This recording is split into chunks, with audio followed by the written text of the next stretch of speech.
Good morning everyone. Career planning అనేది ఇప్పుడున్నటువంటి విద్యార్థులకి ఒక పెద్ద సవాల్ అయిపోయింది. కొద్దిమంది స్టూడెంట్స్ మాత్రం 10th క్లాస్ స్టాండర్డ్లోనే ఒక గోల్ ఏర్పరచుకొని, ఒక లక్ష్యాన్ని ఏర్పరచుకొని దాని దిశలో కోర్సెస్ని ఎంచుకుంటూ ఆ రంగంలో ముందుకెళ్ళిపోతూ లైఫ్లో సక్సెస్ అవుతున్నారు. అది వేరే విషయం. కానీ చాలామంది విద్యార్థులకు వాళ్ళ గ్రాడ్యుయేషన్ పూర్తయ్యేంత వరకు జీవితం పట్ల ఒక స్పష్టమైనటువంటి వైఖరి ఉండట్లేదు, ఒక స్పష్టమైన లక్ష్యం ఉండట్లేదు.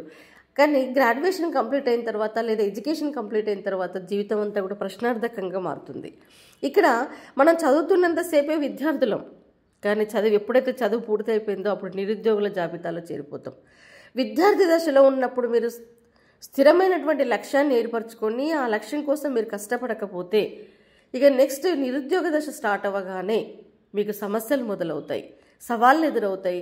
జీవితంలో ముందు అంత ప్రశ్నార్థకంగా కనిపిస్తుంది, గందరగోళానికి గురవుతారు. ఓకే, జరగాల్సిన నష్టం జరిగిపోయి ఉండొచ్చు, విద్యార్థి దశలో మీరు మేలుకొనకపోవచ్చు, విద్యార్థి దశలో కష్టపడకపోవచ్చు, కేవలం అకాడమిక్ ఎగ్జామ్స్ మీద దృష్టి పెట్టి ఎగ్జామ్స్ పాస్ అవుతూ వచ్చి ఉండొచ్చు. మరి ఇప్పుడు నెక్స్ట్ ఏంటి, ఏం చేయాలి, మనం ఎలా ప్లాన్ చేసుకోవాలి, ఏ రంగంలో సెటిల్ అవ్వాలి, ఇవన్నీ కూడా మిమ్మల్ని గందరగోళానికి గురి చేసేటటువంటి ప్రశ్నలే.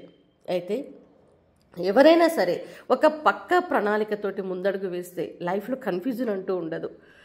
ఏం చేయాలి అనేది ముందే మీకు ఒక నిర్ధారణ ఉండాలి. ఒక స్పష్టమైనటువంటి వైఖరి అనేది చాలా అవసరం ఎవరికైనా సరే. ఇప్పుడు సాఫ్ట్వేర్ అనే రంగాన్ని మనం పక్కన పెడితే మిగతా విషయాలకు వస్తే మిగతా విద్యార్థులందరికీ కూడా ఫస్ట్ గోల్ ఏముంటుంది అంటే ఒక ప్రభుత్వ ఉద్యోగాన్ని సాధిస్తే బాగుంటుంది కదా అని. ఆ తర్వాత దీనికోసం కష్టపడే విద్యార్థులు చాలామంది ఉన్నారు, వేలు లక్షల మంది ఇప్పుడు మనం చూస్తున్నాము. నోటిఫికేషన్ల కోసం ఎదురు చూస్తూ లైబ్రరీల వెంట తిరుగుతూ చెట్టు పుట్ట పట్టుకొని చదివే విద్యార్థుల్ని చాలామంది చూస్తున్నాం, చాలామంది కష్టపడుతున్నారు. అయితే ఇక్కడ ఇది ఒక యుద్ధం. ఈ యుద్ధంలో మనం గెలవచ్చు, ఓడిపోవచ్చు, రెండింటికి ఛాన్సెస్ ఉన్నాయి. గెలిస్తే సంతోషమే, మరి ఓడిపోతే వాట్ నెక్స్ట్? అంటే మనం అనుకున్నటువంటి ఆశించినటువంటి ఉద్యోగం రాలేదు అనుకోండి, మన పరిస్థితి ఏంటి? దీనికి కూడా ముందే మీరు మానసికంగా సిద్ధమై ఉండాలి. చాలామంది నాకు కూడా కామెంట్స్ చేస్తుంటారు, పర్సనల్గా కాల్స్ చేసి కూడా మాట్లాడుతుంటారు. ఆల్రెడీ నా వయసు 36 ఇయర్స్ అయిపోయింది మేడం, 37 ఇయర్స్ అయినాయి, 40 ఇయర్స్ అయినాయి, నాకు జాబ్ లేదు అని చెప్పే వాళ్ళని కూడా నేను చూస్తున్నాను. ఇంకొకటి, ఇంకా కొంతమంది నోటి నుంచి వినపడుతుంటుంది, ఈ జాబ్ రాకపోతే నాకు మరణమే అంటారు. గుర్తుపెట్టుకోండి, ఫస్ట్ ఆఫ్ ఆల్ మీ డిక్షనరీలో నుంచి నేనేం చేయాలి అనే ప్రశ్నను తీసేసేయండి. నా వయసు అయిపోతుందన్న ఆ ఫీలింగ్ని తీసేసేయండి. తర్వాత ముందుగా ఈ జాబ్ రాకపోతే నాకు మరణమే అన్న మాటను కూడా తీసేసేయండి. గుర్తుపెట్టుకోండి, ఈ సువిశాల ప్రపంచంలో మనం బ్రతకడానికి చాలా మార్గాలు ఉన్నాయి. అంటే విల్ పవర్ అనేది అలా ఉండాలి. ఓకే, దీనికోసం నేను ట్రై చేస్తాను, అదర్వైజ్ నెక్స్ట్ కూడా నువ్వు ముందే ఆలోచించుకొని పెట్టుకోవాలి. అది ప్లానింగ్ అంటే, అది మన కెరీర్ని మలుచుకోవడము అంటే. అంతే తప్ప ఒకటే రంగంలో వెళ్ళి అది ఫెయిల్యూర్ అయినంత మాత్రాన జీవితం ఫెయిల్యూర్ అయినట్టు కాదు. ఏమో ఫ్యూచర్లో నువ్వే బిలియనర్ అవుతావు, మిలియనర్ అవుతావేమో, నువ్వే కోటీశ్వరుడు అవుతావేమో, ఏం చేయబోతావో, ఏ రకంగా నీకు అవకాశాలు వస్తాయో తెలియదు కదా. ఇప్పుడు ఒక ఫెయిల్యూర్ దగ్గర ఆగిపోయి మనం మానసికంగా కృంగిపోతే అది కరెక్ట్ కాదు. కాబట్టి ముందే ప్లాన్గా ఉండండి. ఆల్రెడీ మీరు ప్రిపరేషన్లో ఉన్నటువంటి అభ్యర్థులు కావచ్చు, ప్రిపరేషన్ మొదలుపెట్టే అభ్యర్థులు కావచ్చు, గ్రాడ్యుయేషన్ తర్వాత మీరు ఏం చేయబోతున్నారు అంటే not only graduation, your education, PG కూడా చేస్తుండొచ్చు కొంతమంది. ఆ తర్వాత నెక్స్ట్ ఏంటి అనే దానికి అట్లీస్ట్ ఇప్పుడు మీరు రియలైజ్ అయినా కూడా మీ ఫ్యూచర్ మీకు గందరగోళంగా కనపడదు, గందరగోళంగా మారదు. ఎలాంటి ఆందోళన లేకుండా మానసికంగా మీరు ఫిక్స్ అయిపోయింది. ఓకే, ఇప్పుడు మీరు ఏదైనా నోటిఫికేషన్ల కోసం ప్రిపేర్ అవుతున్నారు. చాలామంది చేసే మిస్టేక్ ఒకటి ఉంటుంది ఇక్కడ. ఏంటి అంటే ఒకటే నోటిఫికేషన్ని పట్టుకొని ఒకటే ఎగ్జామ్కి ప్రిపేర్ అవ్వడం. నాకు తెలిసినంత వరకు మీకంటే ముందు ఒక 20-25 ఇయర్స్ బ్యాక్ మేము కాంపిటేటివ్ రంగంలోకి వచ్చాం. అప్పుడే మా ఆలోచన విధానం ఎలా ఉంటుండే అంటే ఒకటి కాదు, ఒకటి కంటే ఎక్కువ ప్రిపేర్ అవ్వాలన్న ఆలోచన ఉంటుండే. నిజం చెప్తున్నాను. అంటే మనం ఒకటే దాన్ని, నేను నా స్టూడెంట్స్ కూడా అదే చెప్తాను. ఈవెన్ పీజీ సబ్జెక్ట్ తోటి ఎంట్రన్స్ రాసే వాళ్ళకు నేను ఒకటి చెప్తాను, మీరు ఎంచుకున్నటువంటి మీకు ఇష్టమైనటువంటి సబ్జెక్ట్ని ఒకటి రాయండి యూనివర్సిటీలో పడటానికి. ఇంకొకటి ఎందుకైనా మంచిదని ముందు జాగ్రత్తతోటి ఇంకొక సబ్జెక్టుతో కూడా ఇంకో 2-3 సబ్జెక్ట్స్ రాయండి అని చెప్తాను నేను. ఒకటి మిస్ అయినా, మీకు ఇష్టమైన సబ్జెక్టు రాకపోయినా ఇంకొక సబ్జెక్టు దేంట్లోనైనా సీట్ వస్తే మీరు క్యాంపస్లో పడటం అక్కడ మీ ఉద్దేశం. ఫస్ట్ మీరు ఈ గడప దాటాలి. మీరున్నటువంటి ఈ బావిలో నుంచి బయటపడాలి అంటే ముందు మీ ఆలోచన విధానం అలా ఉండాలి. ఒక్కటే రాస్తే అది రాలేదు, మళ్ళీ ఇయర్ వేస్తే ఇంట్లో కూర్చోవడం కంటే ఇంకొకటి కూడా రాసి ఉంటే అది మిమ్మల్ని కాపాడుతుంది. అలాగే మన మైండ్ సెట్ కూడా జాబ్ విషయంలో అలాగే ఉండాలి. చెప్తున్నాను కదా, మీకంటే ఒక 20 years 25 years బ్యాక్ మేము ప్రిపరేషన్లోకి వచ్చిన వాళ్ళమే. మేము అలా మల్టిపుల్ ఎగ్జామ్స్ మీద దృష్టి పెట్టేవాళ్ళం. మీ ప్లానింగ్ కూడా అలా ఉండాలి. కాకపోతే అప్పుడు మేము సెంట్రల్ గవర్నమెంట్ జాబ్స్, అప్పుడు మాకు తెలిసింది ఒక సివిల్సే కాబట్టి అది తప్ప ఈ ఎస్ఎస్సి వీటి గురించి మాకు అవగాహన అప్పట్లో మాకు అంటే రాయొచ్చు అని తెలుసు, కానీ దాని మీద మేము ఫోకస్ చేయలేదు. కానీ స్టేట్ గవర్నమెంట్ జాబ్స్ అయినా కూడా ఒకటి కాదు. ఇప్పుడు నేను చేసింది ఎంఎస్సి జువాలజీ, నాకు ఒక లెక్చరర్ జాబ్ ఇష్టం కాబట్టి నేను జువాలజీ అనేది నా మెయిన్, లెక్చరర్గా జాబ్ సంపాదించడం అనేది నా మెయిన్ గోల్ అయినప్పటికీ కూడా గ్రూప్స్ కూడా ప్రిపేర్ అయ్యాం. ఒకటే ప్రిపరేషన్ని అన్నిటికీ ఎలా మలుచుకోవాలి అనేది అప్పట్లోనే మాకు అవగాహన ఉందంటే, ఇప్పుడు ఇంత మీడియా డెవలప్ అయింది, ఇన్ని బుక్స్ వచ్చాయి, మార్కెట్లోకి ఇన్ని కోచింగ్ సెంటర్స్ వచ్చాయి, మీకెంత అవగాహన ఉండాలి. కాబట్టి ఒక్కదాన్ని నమ్ముకోకండి. నేను పదే చెప్తున్నాను. కొంతమంది డిఎస్సీలే రాసుకుంటూ సంవత్సరాల తరబడి ఉండిపోయి నాకు 45 years వచ్చింది జాబ్ రాలేదంటారు. గుర్తుపెట్టుకోండి అమ్మ, మీరు చదవదలుచుకుంటే ఎంత చదవచ్చు ఒక రోజులో. మీరు వేస్ట్ చేసే సమయాన్ని 1-2 సంవత్సరాలు, నేను చెప్పే ప్రతి ఒక్కరికి ఒకటే విషయం చెప్తున్నాను, 2 years అంటే ఈ సంవత్సరాలు కాలము అనేది మన విల్ పవరు, మనం ఫోకస్ చేసే సమయము, తర్వాత మన కాన్సన్ట్రేషను, మన మెమరీ, వీటన్నిటి మీద డిపెండ్ అవుతుంది. కొంతమంది 2 years చదివేది కొంతమంది 6 monthsలోనే చదువుతుండొచ్చు. కాబట్టి అందరి రకాల కేటగిరీస్ని దృష్టిలో పెట్టుకొని చెప్తున్నాను. 1 సంవత్సరం కూర్చుంటే మీరు ఎన్ని ఉద్యోగాలైనా సాధించవచ్చు అంటాను నేను. ఇప్పుడు ఫర్ ఎగ్జాంపుల్ ఒకసారి నేను ఒక వీడియో చేశాను, పృథ్వీరాజ్ 5 ప్రభుత్వ ఉద్యోగాలని. ఇప్పుడు గ్రూప్ 1 రాస్తాడు, రేపు గ్రూప్ 1 కూడా వస్తుంది, తనకి 6వ ఉద్యోగం అవుతుంది. నేను అనేది ఏంటి అంటే, వాడు చదివింది కూడా 1 year గట్టిగా 1 year కూర్చున్నాడు. ఆ 1 year ఎంత నిష్టగా చదివాడో మా అందరికీ తెలుసు. అంటే తను ఎవరితో సంబంధం లేదు, ఇంకా అప్పుడప్పుడు బయటకు వచ్చేవాడు, అది వేరే విషయం. అంటే ప్రతి నిమిషాన్ని సద్వినియోగం చేసుకున్నాడు, తనకంటూ కొన్ని రూల్స్ పెట్టుకున్నాడు, తనకంటూ కొన్ని కఠినమైనటువంటి నియమాలు పెట్టుకున్నాడు.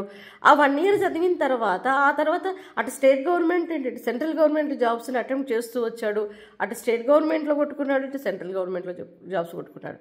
అంటే మీకు కష్టపడే తత్వం ఉండి ఒక పోటీ పరీక్షను ఎదుర్కొనే సత్తాకి మీరు రెడీ అయ్యారు అంటేనే ఇంకొక పోటీ పరీక్షను కూడా మీరు చదవగలరు అని అర్థమే కదా. కాబట్టి మీరు ఏం చేయండి అంటే, ముందే ప్రణాళిక ప్రకారం అటు స్టేట్ గవర్నమెంట్ అండ్ ఇటు సెంట్రల్ గవర్నమెంట్ జాబ్స్కి ఫోకస్ చేస్తూ రెండింటి యొక్క సిలబస్ ముందర పెట్టుకొని, కామన్ సిలబస్ ఏముంది, జిఎస్లో రెండింటిని కలిసేటువంటి టాపిక్స్ ఏమున్నాయి, ఇలా ఒక ప్లాన్ చేసుకోండి అమ్మ. ఫస్ట్ సెంట్రల్ గవర్నమెంట్ జాబ్స్ కూడా కొన్ని రెగ్యులర్గా పడుతుంటాయి, ఎస్ఎస్సి రెగ్యులర్గా పడుతుంది, ఆర్ఆర్బి రెగ్యులర్గా పడుతుంటాయి. అన్నిటికీ మీ ముందర ఉన్నటువంటి ఏ ఒక్క మార్గాన్ని కూడా మీరు జార విడుచుకోవద్దు, మానసికంగా అలా ఉండాలి. At the same time group 2, ఇప్పుడు ఫర్ ఎగ్జాంపుల్ నా కొడుకునే ఇప్పుడు నేను ఎస్ఎస్సి ప్రిపేర్ చేపిస్తున్నాను, స్టార్ట్ చేయమని చెప్పాను నేను ప్రిపరేషన్కి. At the same time group 2 preparation కూడా స్టార్ట్ చేయమని చెప్పాను. అంటే రెండింటికి కామన్గా లేనటువంటి టాపిక్ ఒకటి తెలంగాణ హిస్టరీ ఉంది. దీన్ని ఎస్ఎస్సి క్లాసెస్ ప్రిపేర్ అవుతున్నాయి, ఎస్ఎస్సికి ప్రిపేర్ అవుతున్నాయి, తెలంగాణ హిస్టరీ చదవమని చెప్తున్నాను. అప్పుడు ఏమవుతుంది, రెండింటితో కలిసి కొంత సిలబస్ కలిసిపోతుంది. ఇంకా ఆ తర్వాత గ్రూప్ 2 నోటిఫికేషన్ వచ్చింది అనుకోండి, సగం సిలబస్ అయిపోయింది అన్న ఫీలింగ్ అనిపిస్తుంటుంది. ఇలా అంటే మీరు తెలుసుకుంటే ఒక గ్రాడ్యుయేషన్ లేదా పోస్ట్ గ్రాడ్యుయేషన్ టైంలో వయసులో లేకపోతే కంప్లీట్ అయిన క్యాండిడేట్స్గా మీరు ఎంత ప్లానింగ్ చేసుకోవచ్చు, ఎంత విజన్ ఉండాలి మనకి. కాబట్టి ఒక్కటే దాన్ని నమ్ముకోకండి, డిఎస్సీనే నమ్ముకొని కూర్చోకండి, గ్రూప్స్ కూడా ప్రిపేర్ అండి. గ్రూప్ 2నే కాదు, గ్రూప్ 3 రాయండి, గ్రూప్ 4 రాయండి, గ్రూప్ 1 రాయండి. గ్రూప్ 1 స్టాండర్డ్లో ప్రిపేర్ అయితే ఏ ఎగ్జామ్ అయినా మీరు రాయగలుగుతారు. ఇవి మల్టిపుల్ చాయిస్ క్వశ్చన్స్. గ్రూప్ 1 అంటే మనం డిస్క్రిప్షన్ రాయాల్సి ఉంటుంది. కాబట్టి మీరు ఏం చేయాలి, అప్పుడు రైటింగ్ ప్రాక్టీస్ ఉండాలి, డైలీ పేపర్ చదువుతుండాలి. ఒక 2 సంవత్సరాలు అకుంఠిత దీక్షగా మిమ్మల్ని మీరు మెరుగుపరుచుకొని ఇంకా వదిలేసేయండి, దాన్ని ఆ ప్రిపరేషన్ వదిలేసేయండి. ఎప్పుడో వచ్చే నోటిఫికేషన్ కోసం ఎదురు చూస్తూ కూర్చోకండి. నెక్స్ట్ మీరు చేయాల్సిన పని ఏంటి, ఫస్ట్ మీరు ప్రిపేర్ అయ్యారు, బాగా ప్రిపేర్ అయ్యారు, ఒకవేళ నోటిఫికేషన్స్ ఉన్నాయంటే ఆ ప్రిపరేషన్ కంటిన్యూ చేస్తే ఎగ్జామ్ కంప్లీట్ చేసుకోండి. కంప్లీట్ అయింది, ఎగ్జామ్స్ అయిపోయినాయి, ఇంకా రిజల్ట్స్ రాలేదు, లేకపోతే ఎగ్జామ్స్ నోటిఫికేషన్స్ ఇంకా రాలేదు, కానీ మీ ప్రిపరేషన్ కంప్లీట్ అయ్యింది, ఓకేనా. ఎగ్జామ్స్ అయితే ఓకే, ఎగ్జామ్స్ కాలేదు, మీ ప్రిపరేషన్ ఇప్పుడు గ్రూప్ 2 రాశారు for example, central government exams ఏమున్నాయి అవి రాయండి నెక్స్ట్, ఓకేనా. అవి రాశారు, స్టేట్ గవర్నమెంట్ నుంచి ఏమొస్తున్నాయి అనేది చూసుకొని వీటి ప్రిపరేషన్ కంటిన్యూ చేయండి. ఇవన్నీ కంప్లీట్ అయినాయి, లేకపోతే ఇంకా నోటిఫికేషన్స్ మీ ముందర లేవు, కానీ మీ ప్రిపరేషన్ కంప్లీట్ అయింది, దెన్ మీరు నెక్స్ట్ ఏం చేయాలి, ఇమీడియట్గా జాబ్ చూసుకోండి, ప్రైవేట్ జాబ్. ఎందుకు అంటే ఇప్పుడు అందరి ముందర ఉన్నటువంటి సమస్య ఏంటి అంటే ఆర్థిక సమస్యలే. కాబట్టి ఆర్థికంగా మీరు నిలదొక్కుకోవడానికి, కాకపోతే మీ కనీస అవసరాలు తీర్చుకోవడానికి మీరు చాలా జాబ్స్ చేసుకోవచ్చు. ఇప్పుడు నేను చెప్తున్నాను, ఫర్ ఎగ్జాంపుల్ మేము చదువుకునే దశలోనే ట్యూషన్స్ చెప్పుకునే వాళ్ళం. దానివల్ల వచ్చినటువంటి అమౌంట్ని మనకి యూటిలైజ్ చేసుకోవచ్చు. మనం పేరెంట్స్ మీద ఎక్కువగా డిపెండ్ అవ్వడానికి అవసరం ఉండదు. అలాగే మీరు వన్స్ ప్రిపరేషన్ కంప్లీట్ చేసుకున్నారు, అన్ని అస్త్రాలను సిద్ధంగా చేసుకున్నారు, మీరు ఇక యుద్ధం ఎప్పుడు వచ్చినా నేను ఎదుర్కొంటా అన్నంతగా మీ ప్రిపరేషన్ కంప్లీట్ అయిన తర్వాత డైలీ దాన్ని రివిజన్ చేసుకోవడానికి కొంత సమయాన్ని కేటాయించుకోండి. ఈవినింగ్ టైంలో మీరు ఇంటికి వచ్చిన తర్వాత ఒక 2 hours, ఒక 3 hours దాన్ని రివిజన్కి కేటాయించండి. ఈలోపు మిగతా టైంలో జాబ్ చేసుకుంటూ ఉండండి.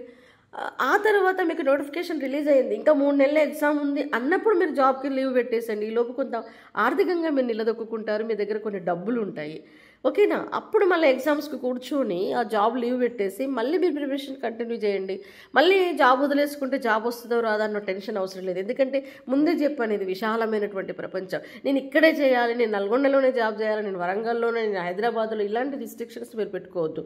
మీకు గవర్నమెంట్ జాబ్ వస్తే ఎక్కడేస్తే అక్కడే పోతారు కదా. మరి ప్రైవేట్ జాబ్ అయినా సరే అంతే, ఎక్కడైనా సరే పోయి చేయడానికి, ఏ పని చేయడానికైనా మీరు సిద్ధంగా ఉండాలి. అది తప్పు కాదు. అవసరమైంది మీ లక్ష్యాన్ని చేరుకునేంత వరకు మధ్యలో ఎదురైనటువంటి ఆటంకాలని మీరు ఎదుర్కోవడానికి సిద్ధంగా ఉండాలి, ఏ పని చేయడానికి. ఇప్పుడు చాలామంది స్టూడెంట్స్ని చూస్తున్నాను, గప్చుప్ బండిలు నడిపేటువంటి విద్యార్థులను కూడా చూస్తున్నాను. నాకు తప్పు అనిపించట్లేదు, టీ షాప్ నడిపే వాళ్ళని చూస్తున్నాను, at the same time prepare అవుతున్నారు. నేను ఈ మధ్యన ఒక అబ్బాయిని చూశాను, టీ షాప్లో కూర్చొని బుక్స్ చదువుతున్నాడు. ఏంటమ్మా నువ్వేం చేసావు అంటే, బీటెక్ చేస్తున్నాను మేడం, ఫైనల్ ఇయర్లో ఉన్నాను అన్నాడు. చాలా హ్యాపీగా అనిపించింది, ఎందుకంటే తనకు ఒక విజన్ ఉంది. ఇప్పుడు ఇది డబ్బులు అవసరం కాబట్టి పని చేసుకుంటున్నాడు, కానీ ఫ్యూచర్ లక్ష్యం వేరే ఉంది. అర్థమైందా? కొంతమంది గ్రాడ్యుయేషన్ కంప్లీట్ అయిన వాళ్ళు పనులు చేసుకుంటూ చదువుకునే వాళ్ళు ఉన్నారు. గుర్తుపెట్టుకుని, ఎప్పుడైతే పని విలువ, శ్రమ విలువ తెలుస్తుందో వాళ్ళకి జీవితం విలువ తెలుస్తుంది. 100% ఇది నిజం. కాబట్టి పార్ట్ టైం జాబ్స్ అసలుకి ఈ కాలంలో సమస్యలకి సొల్యూషన్ ఉండదా? ఒక్కసారి ఆలోచించండి.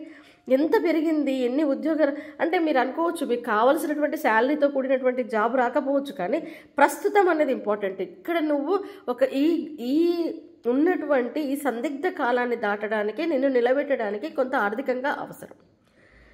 దాన్ని ఇప్పుడు నువ్వు ఏ రూపంలోనైనా సంపాదించుకోవచ్చు, కష్టపడితే తప్పులేదు కదా. అదేవిధంగా నీ ఫ్యూచర్ ప్లాన్ని మాత్రం వదిలిపెట్టొద్దు. నీ దీర్ఘకాలికమైనటువంటి లక్ష్యాన్ని సాధించడానికి నువ్వు కష్టపడుతూనే తాత్కాలిక సమస్యలను అధిగమించడానికి నువ్వు సిద్ధంగా ఉండాలి. ఇది ప్లానింగ్ అంటే, ఓకేనా? దాన్నే పట్టుకొని కూర్చోకండి, ఒకటే దాన్ని నమ్ముకోకండి. నేను పదే చెప్తున్నాను, మీరు గ్రూప్స్ టార్గెట్ పెట్టారు అంటే Group 4 నుంచి Group 1 దాకా మొత్తం మీ టార్గెట్ అయి ఉండాలి. అదేవిధంగా టీచింగ్ ప్రొఫెషన్ మీ టార్గెట్ అయితే డిఎస్సి టీచర్ నుంచి జేఎల్, డిఎల్ ఇవన్నీ గురుకులాస్ ఇవన్నీ టీచింగ్కి సంబంధించిన ప్రతి పోస్టు మీ టార్గెట్ అయి ఉండాలి. నిజంగా చెప్పాలి అంటే చదవడం, జాబు కొట్టడం ఇది పెద్ద సమస్య కాదమ్మా. మీరు ఎలా తీసుకుంటున్నారు, ఎలా చదువుతున్నారు అనేది కళ్ళ ముందర లక్ష్యం మాత్రమే కనపడుతుంటే నాకు తెలిసి మీకు ఒక్క నిమిషం కూడా వేస్ట్ కాదు. మీ మైండ్ సెట్ మీద డిపెండ్ అయి ఉంటుంది. మీరు పని చేసుకుంటూ కూడా చదువుకోవచ్చు. ఇప్పుడు నేను చెప్తున్నాను కదా, నేను ప్రైవేట్ జాబ్లో ప్రైవేట్ లెక్చరర్గా డైలీ 7-8 పీరియడ్స్ చెప్తూ నేను ప్రిపేర్ అయ్యాను. ఒక ప్లానింగ్ ప్రకారం వెళ్ళాను నేను, ఇది నిజం. నేను ప్రైవేట్ సెక్టర్లో చాలా హార్డ్ వర్క్ చేశాను, నిమిషం ఫ్రీగా ఉండకపోతుంటుంది, ఎన్నో క్లాసెస్ చెప్పేదాన్ని. అయినా కూడా మళ్ళీ ఇంటికి వచ్చిన తర్వాత మళ్ళీ నాకంటూ ఒక సమయాన్ని, నేను ఎట్లాగో సబ్జెక్ట్ చెప్తున్నాను కాబట్టి జిఎస్ కోసం కేటాయించుకునేదాన్ని.